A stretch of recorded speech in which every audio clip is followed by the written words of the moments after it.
with all these new rules and regulations coming into place now, spending cap, salary cap coming in a couple of years. F1 thought about this for a couple of years of doing it. It is in F2, very successful, but I wanted to get y'all guys' opinions on this, and that is the sprint races. And once again, just to give you a quick description of it, said before, F2 is currently using sprint races. They're going to try out for 3 races this season: Canada, the second race in Italy, and Brazil. Qualifying will be moved to Friday. It will be replaced by practice number 2. Qualifying on Friday will determine how to start for the Saturday sprint race. The drivers, the way they finish the sprint race is how they will start on the grid on Sunday. The top 8 drivers will receive points going into Sunday. And if this is successful, Formula One and the FIA will put this in place for every race starting next season. Now, the pros and cons of this is this boost for promoters, television, and fans. It is also, it helps the lower and mid-pack teams compete with the upper tier, as well as more surprises. Now, the cons of this is devaluing the Sunday's race. Qualifying will be less important for drivers. Teams cannot use practice number 2 to test their tires, and on that point, more wear and tear on the tires, which with the new spending costs coming in, there's more cost for the teams replacing the tires and everything. Now, Mike, going into this, do you see this favorable or unfavorable? Well, I was kind of F2 has been able to make it work. I think it adds a new wrinkle. It definitely is gonna change up the game a little bit as far as what they've been doing for the last 70, 80 years. So I'm interested to see how it plays out. I mean, I like it. I like anything that's going to make teams, they're more parity and give other teams a chance and kind of move the field around a little bit. The salary cap and the spending cap is going to do that, of course, but this just adds another wrinkle to it. And I'm excited for it.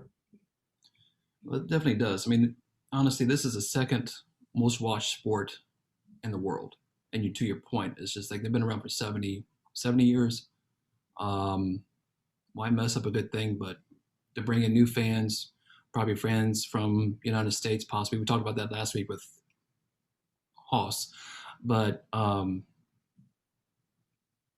don't know. It's probably something I have to see.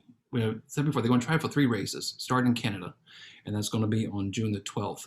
So we'll see how it goes. Chaz, what do you think about this? Do you think it's a good thing, bad thing for Formula One? You know what? I feel like I have to kind of follow the guys on the grid a little bit and just kind of assessing, well, not just the guys on the grid. I think a lot of people have had things to say about whether it's good or bad. I probably the most outspoken person about it has been Vettel. I know we'll talk about him a little bit later, but yeah, he absolutely hates the idea, says that it doesn't make any sense. Here's what's interesting. So Vettel hated the idea. I think Ricardo also weighed in, said he really didn't like the idea. Toto Wolff, on the record, said that it was something that F1 needs to do, which is very interesting. I don't know whether there's something in the fact that, like, Vettel's on a team that's not performing very well. So adding another thing that you have to focus on just kind of seems like, why would we do that right now? It just kind of adds an additional amount of stress. And Toto is on a team that is completely in control of everything that they do. And so adding another thing to their plate is kind of like, why not? He did say specifically that it was, it's from an entertainment standpoint. He said F1 is entertainment and this would be entertaining for fans. That's what Toto said. I also think that it's a little interesting that Toto was if he wanted to, this is kind of the word on the streets, if he wanted to, he could be over all of F1. So if he, when he decides to leave Mercedes, a lot of people are saying that his next role is head of F1. So it doesn't surprise me that he would even be thinking from the perspective of, hey, what's the most entertaining for fans? Because honestly, I think he's outperforming his job right now. But I don't know. I feel like on this particular thing, I feel like yes, it adds another factor, and if you're looking to bring more people into the sport, I see how taking an entertainment approach to it does just that. Because at the end of the day, I mean, whether you're a purist or not, you still have to acknowledge, like Mike said so eloquently a couple weeks ago, and it's kind of stuck with me. Like F1's a money sport. I mean, you have to keep that in mind, and it's people that bring money into the sport, so you have to account for the entertainment factor. Also, to your point there, Chaz, Ferrari came out in support of this as well. And said before, I probably have to wait to see what that looks like. And I mean, they have it in NASCAR as starting of the race.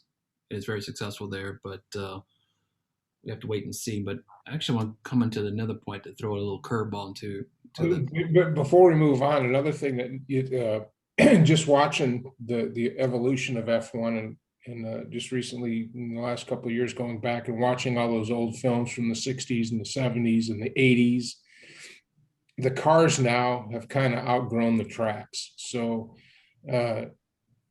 we've seen that in the last, well, it started with Schumacher. Every year, every race, you knew Schumacher was going to be in the top two. Now it's Hamilton. And I think what F1's trying to do is mix that up a little bit so you don't really know who's going to win. And there's a little more competitive edge in it because these cars are so big. The cars that they're driving now are bigger than the cars than they used to drive on the same courses. I mean, you're not going to get a lot of passing opportunities in Monte Carlo, because the track hasn't changed since the 50s. So, but anyway. Actually, so adds a new wrinkle. I'm excited for it. I can't wait to see how it plays out.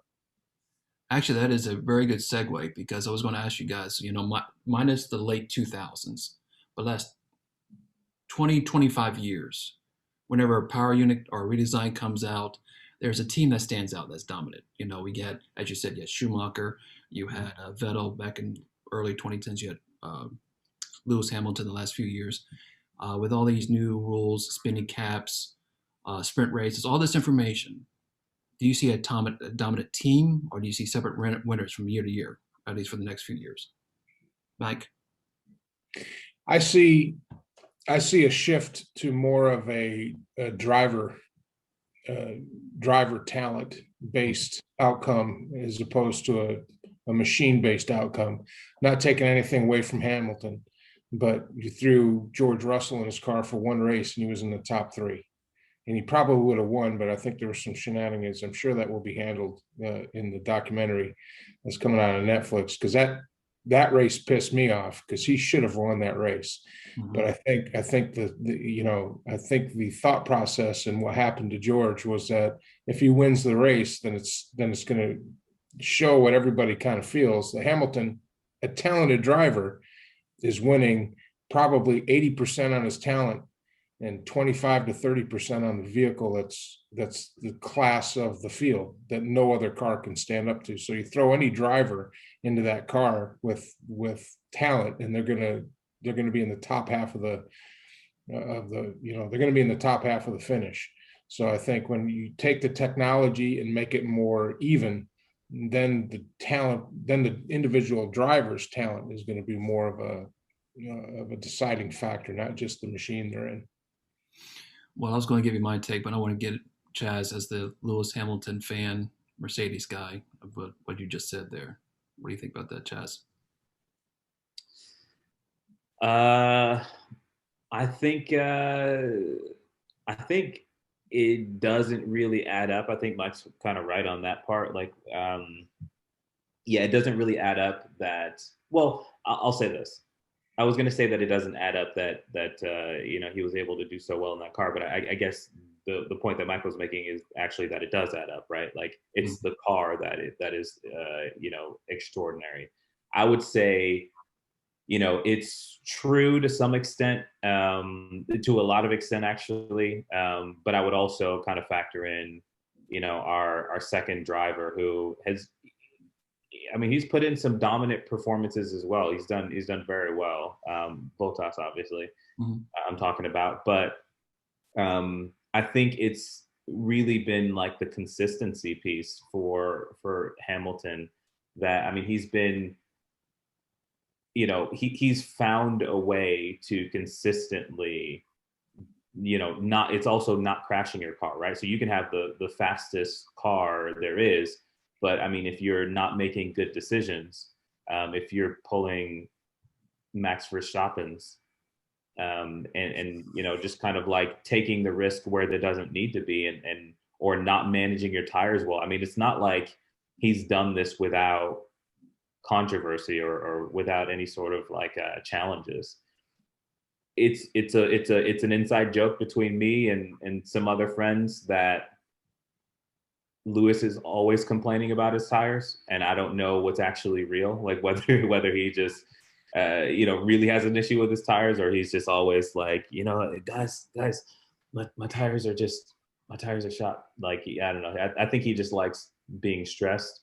But that being said, again, it's not without controversy. He does have to overcome some real challenges in managing tires and managing the race. Even if he's lapping people, I mean, you still have to be careful. Like that's actually super dangerous if you're ahead, lapping people, because people do stupid stuff. So I think the car is to blame or to credit for a lot of Mercedes' success.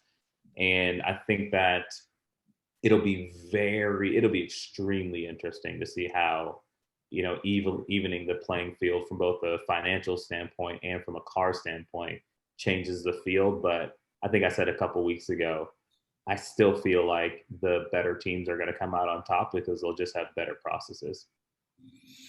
I have a question for you, Chaz.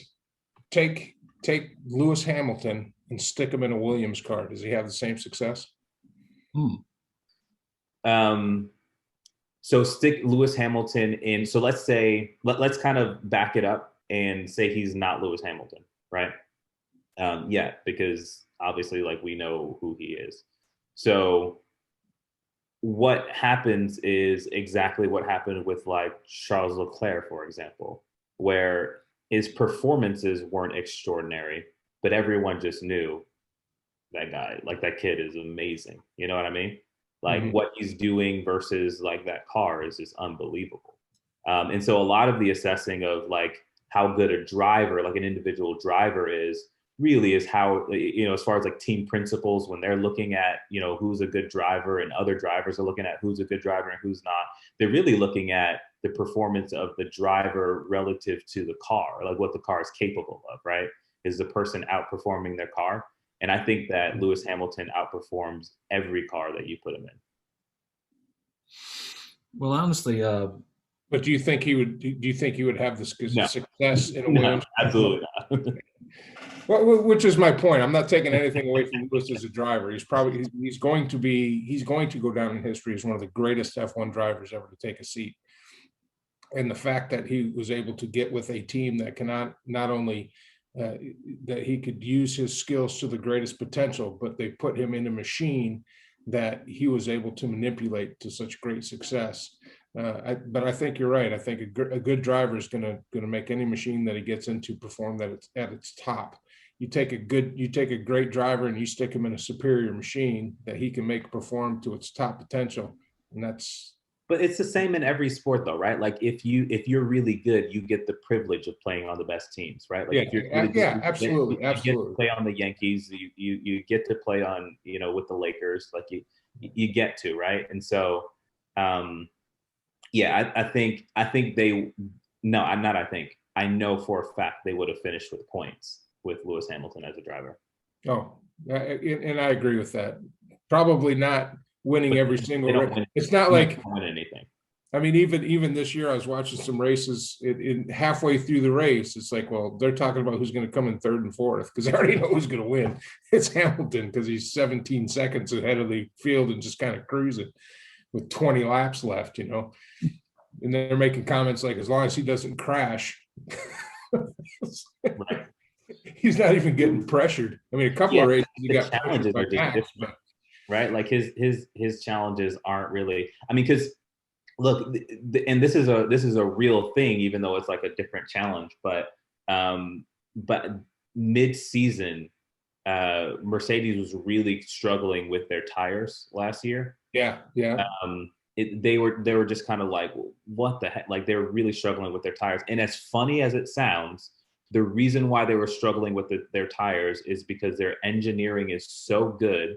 They were creating so much downforce that it was wearing out the tires. Like, that's like, they're on another level with engineering. So they actually have to like dial it back a little bit and like, guys, maybe a little less downforce, right? Like, so I mean, there's some real challenges, but it's just challenges on another level. There's, Well, I there's remember like, one episode. I remember one. It was Silverstone. One of the Silverstone races. Lewis Hamilton's tires was going out, and one of the mechanics kept on saying, "It's like Max is 15 seconds behind you. Now it's 10 seconds behind you. Now it's 7 seconds behind you." It's like, okay, quit telling me. You know, it's like, and you can see his tire going out on the right hand side there. yeah. He just barely made it over the finish line.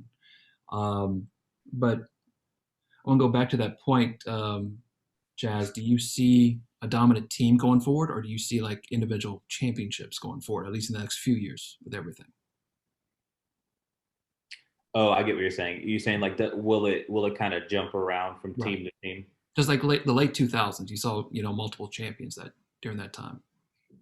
That'd be really fun. I think it'd be really fun to kind of see some other teams get into the mix. We have some changes with new manufacturers coming in. I know we'll talk about that a little bit. New power units, new drivers. So I think they're, and then obviously like huge, like a change that we've never seen before, changing, the payout structure and, making all the cards. I mean, this is something that we've never seen before. So if there ever was an opportunity for things to kind of go back to square, even if it's just because it'll take a couple years for teams to figure out their new normal, right? Then I can definitely see, Renault putting together, a great season. I can see a Red Bull very easily see Red Bull putting together a great season. I mean, this is the only way it would happen, but I can 100% see Red Bull winning a championship in the first season after the changes, right? With their own power plant. Yeah, completely reasonable. Well, it's to the point I made a couple weeks ago. They're coming out with the new engine this season, towards the end of the season. So they're going to get a jump of everything. Right. So they definitely will have the opportunity in the jump to get ahead of everybody starting in 2022. I mean, to me, I think that's maybe not this season, but I do see Max as a champion maybe in 2022 if they could get it. It won't be this season for sure, but I agree with you. It very well could be next year. It could be as soon as next year. That's very conceivable.